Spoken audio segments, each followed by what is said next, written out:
Hello, it's Hygienist Viv. It's Bonfire night. Kids will be desperate for toffee apples, but could you distract them with a healthier option? Making popcorn at home could be a great way to replicate the fun of fireworks whilst also providing a sugar-free snack to enjoy during the display. Whether you are having a bonfire at home or going out to a public display, try to keep a bottle of water to hand and ensure that you and the children drink from it regularly, particularly if there are sugary snacks on the go. This will help to wash the sugar off your teeth. When the kids have been up late watching the firework display, it's always tempting to miss out the whole bath time routine, just to ensure they get as much sleep as possible.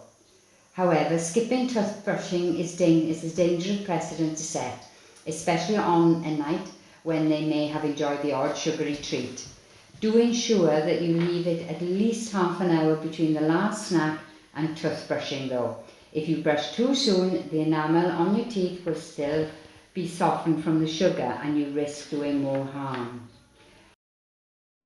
Happy Bonfire Night from all at Talbot Road Dental Practice in Port Talbot. Stay safe, have fun and keep smiling.